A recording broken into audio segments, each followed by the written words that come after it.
back to the Muda channel, and before we get into today's topic, which is very hot off the press, I want to talk about the Muda.exchange. Our exchange is now live, building the biggest crypto exchange in Africa. So go to Muda.exchange. We have all the tokens that you need at the moment. We have Bitcoin, we have Ethereum, we have Tron, we have CSD, Celo, and Tether. So anything you need is going to be on our exchange. But today's topic is about blockchain and its regulation. And what has inspired this video, the recent move by Bank of Uganda to come out and block crypto transactions happening on mobile money. One of the greatest inventions that we have achieved at Muda, and I'm so happy to say this in this video, is it has always been a challenge to get crypto into fiat as fast as possible.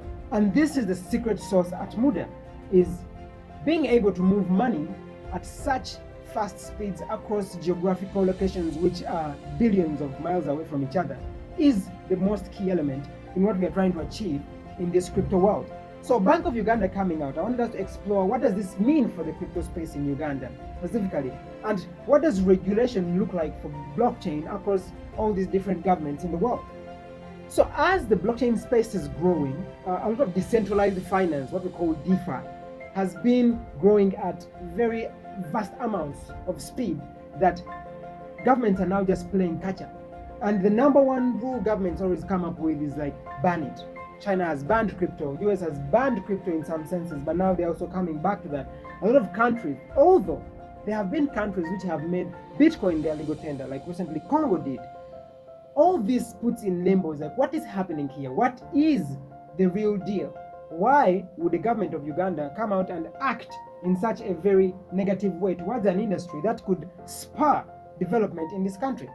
So the number one thing that stands out, and a couple of things that make this conversation really deep, is that what we are creating with the different smart contracts, the different tokens that we are putting out in this industry, it creates this sort of a fear in the government space because of the way people deal with virtual currency, right?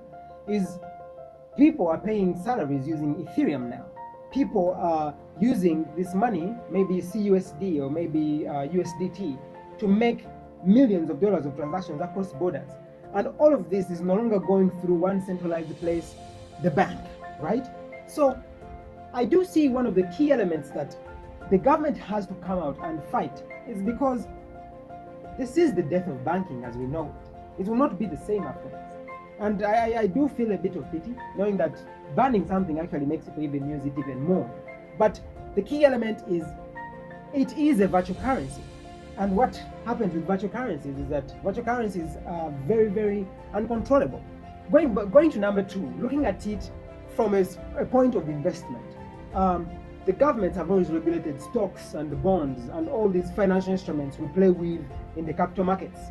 But the government does not know or has not taken time to read and be definitely well educated when it comes to the digital assets. Because we have to understand that although Bitcoin is a cryptocurrency, the number one use right now is not for its currency purposes, but it is more of its asset-like purposes, the store of value. That's what everyone keeps talking about.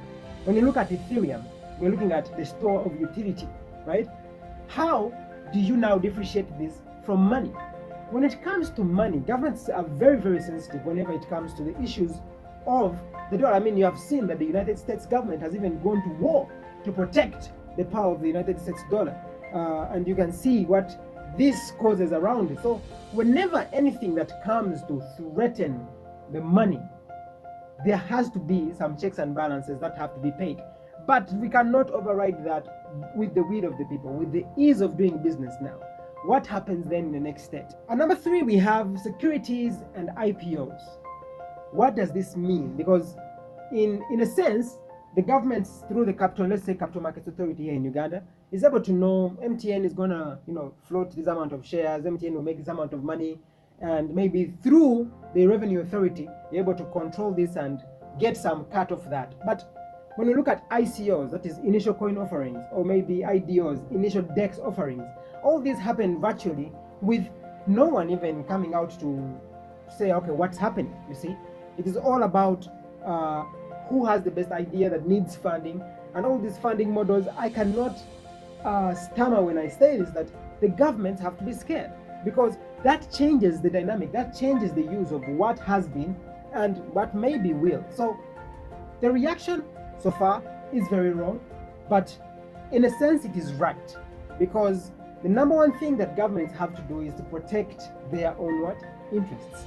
And in this case, the interest of the people is we're trying to fight scams, we're trying to prevent money laundering, we're trying to fight any forms of money fraud that are coming up that people are using in crypto. We cannot deny those do exist and they are massive, but the underlying technology under this is undeniable.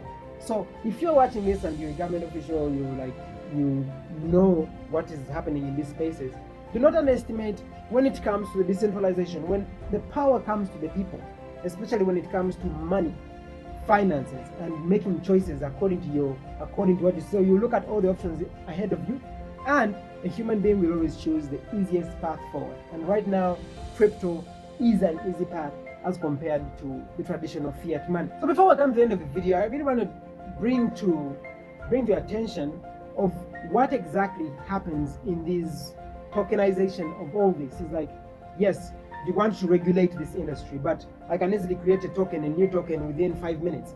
What happens is that I think understanding the different types of tokens and what they represent will give a better understanding on how regulation can be approached when it comes to this. Number one, we have payment tokens, and in this, we're looking at Bitcoin, we're looking at Ethereum. These are tokens which we're essentially calling cryptocurrencies now. And at number two, we have utility tokens, something like Ethereum, which plays on both ends because it is a utility token used to pay for any transaction that happens on the Ethereum blockchain. But we also have asset tokens, and I think this is where the pain lies when it comes to governance and regulation, is that any asset, you cannot fight. I'll just give an example. If I have a piece of land, the government cannot just wake up one day and take that away from me, you see. So when it comes to asset tokens, this is where it is a touchy field, and I really hope that the regulators can go slowly, really try to understand this before they come out with blatant rules that will instead damage the economy instead of helping it to grow. And speaking of tokens, the Muda exchange so far has the Bitcoin, Ethereum, Celo, CUSD, Tron, and USDT as the tokens on the platform that we're using to exchange. Those of you who do not know, Muda exchange is live, 1% cashback if you trade using CUSD, 1% cashback if you buy CUSD from Muda exchange, and amazing transaction fees. And the thing that is blowing me out of the water is the referral program. You will earn 10% of all future transaction fees of anyone you're able to sign up. Really to explain, this is not an MLM scheme, this is not a pyramid scheme.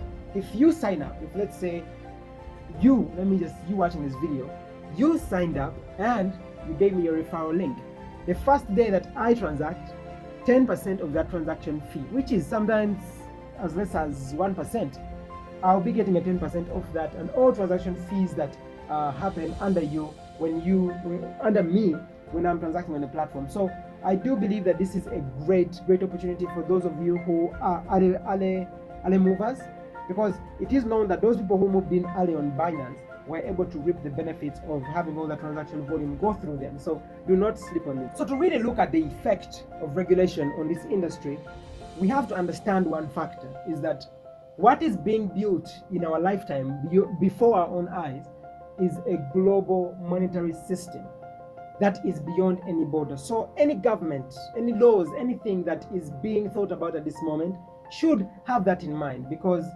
if I am able to make $1 million, I do not actually need to carry that money and move it through my bank account anymore.